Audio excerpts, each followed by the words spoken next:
कश्मीर जिनकी सूरत है, कन्याकुमारी जिनके चरण, शहनशाह ये ताजमहल जिनका हृदय है। ऐसे पवित्र भूमि पर उपस्थित आप सभी को मेरा नमस्कार। हम अपनी जान के दुश्मन को अपनी जान कहते हैं, हम अपने जान के दुश्मन को अपनी जान कहते हैं। मोहब्बत की इसी मिट्टी को हिंदुस्तान कहते हैं, मोहब्बत की इसी मिट्टी को हिंदुस्तान कहते हैं। यहाँ पे उपस्थित आदरणीय गुरुजनों, वडीलों, मेहमान श्रीओ, संचालक श्री, ट्रस्टी श्री, मार्गदर्शक श्री, शिक्षकों, विद्यार्थियों और मेरे प्यारे दोस्तों, मैं जय जननी की बेटी आज देश प्रेम और राष्ट्र निर्माण के उपलक्ष्य पर अपने कुछ विचार आपके साथ साझा करना चाहूंगी। आजादी, आजादी का असली मतलब वही समझ सकता है जिसने कभी गुलामी की हो। हम तो सौभाग्यशाली है कि हमने स्वतंत्र भारत में जन्म लिया। यूं तो आजादी की लौ 1857 में ही जल चुकी थी, जो वर्षाल बनकर 1946 में हमारे देश को आजाद कराई। प्राचीन, मध्यकालीन और वर्तमान भारत के उदाहरणों से मैं स्पष्ट करना चाहूंगी कि जब हम फिरंगियों के फेरे में फंस गए थे तो रंगते बसंती चोला की एक आवाज पर टोलों के टोले उमड़ आते थे। उनके वंदे मातरम के नारों से खून में आने वाला 5-5 डिग्री का तूफान अंग्रेजी शासकों की जड़ों में तूफान ला देता था। जब लोग मर जाते थे, मिट जाते थे, फांसी चढ़ जाते थे, तो वो भी अपनी देशभक्ति साबित कर रहे होते थे। ये उस दौर की देशभक्ति की कसौटी थी। उसके बाद 62, 65 और 71 में अपना सुहाग गवा देने वाली औरत, जब घर के हालात ये हो जाया करते थे कि प्यार भी भरपूर गया, मांग का सिंदूर गया, नन्हे नानी हालों की लंगोटियां चली गई, छोटी छोटी बेटियों की चोटियां चली गई, बाप की कमाई गई, भाई की पढ़ाई गई, ऐसा एक विस्फोट हुआ, पता ही नहीं चला, पूरे जिस्म के ही कई बोटियां चली गई। और आपके लिए तो एक आदमी मरा है साहब, किंतु मेरे घर की तो रोटियां चली गई, किंतु मेरे घर की तो रोटियां चली गई।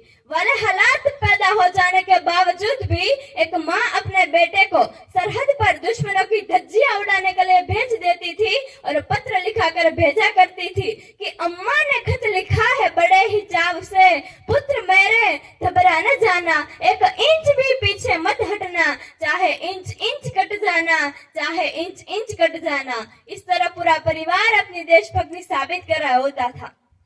तब देश बलिदान मांगता था, तब देश लड़ जाने को, मिट जाने को, फांसी चढ़ जाने को कहता था। लेकिन आज देश लड़ जाने को नहीं कहता, लेकिन आज देश मर जाने को, मिट जाने को, फांसी चढ़ जाने को नहीं कहता। बल्कि मेरे विचार में यदि कोई व्यक्ति अपना काम पूरी ईमानदारी, पूरी मेहनत और पूरी लगन से करे ना, तो वही सबसे बड़ा देशभक्त हो सकता है। मैं नहीं मानती कि व्हाट्सएप और फेसबुक की डीपी को 3 रंग में रंगना देशभक्ति है। और अगर आप कहे कि साल में 2 बार हाथ में तिरंगा ले लेना देशभक्ति है, तो मैं पूछना चाहूंगी कि फुटपाथ पे रहने वाला वो बच्चा ट्रैफिक की छांव में जब नंगे पांव में तिरंगा बेच रहा होता है, तो क्या आप उसे उसकी देशभक्ति कहेंगे? ये उसकी देशभक्ति नहीं, उसके पेट के भूख की शक्ति है जो उसे ऐसा करने पर मजबूर करती है। क्योंकि न मस्जिद को जानते हैं, न शिवालों को जानते हैं, न मस्जिद को जानते हैं, न शिवालों को जानते हैं। जो पेट के भूखे होते हैं ना, वो तो सिर्फ भोजन के निवालों को जानते हैं, वो तो सिर्फ भोजन के निवालों को जानते हैं। हम ना एक ऐसे समाज में जीते हैं जहाँ पत्थर की मूर्ति को लगते हैं 56 भोग, जहाँ पत्थर की मूर्ति को लगते हैं 56 भोग, और भूखे नंगे तड़पते सो जाते हैं लोग। मजदूर को मजदूर समझिए, मजबूर नहीं, गरीब को काम दीजिए, दान नहीं।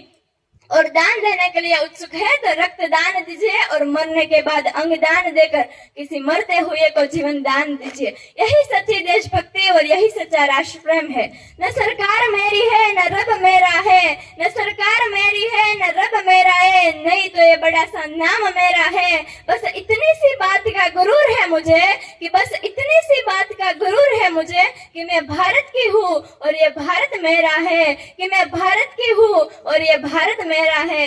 हमारा राष्ट्र निर्माण तब संभव होगा जब स्वच्छता अभियान में केवल सरकार ही नहीं, बल्कि सड़क पर चलने वाला हर एक नागरिक हाथ बटाएगा।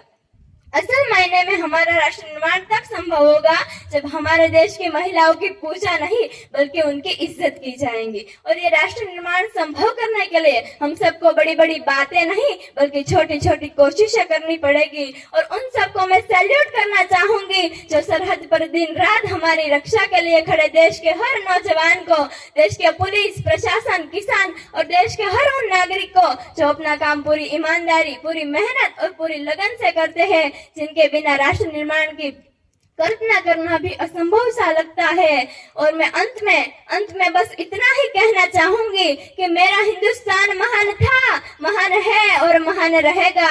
मेरा हिंदुस्तान महान था, महान है और महान रहेगा। होगा हौसला सबके दिलों में बुलंद तो एक दिन पाकिस्तान भी जय हिंद कहेगा।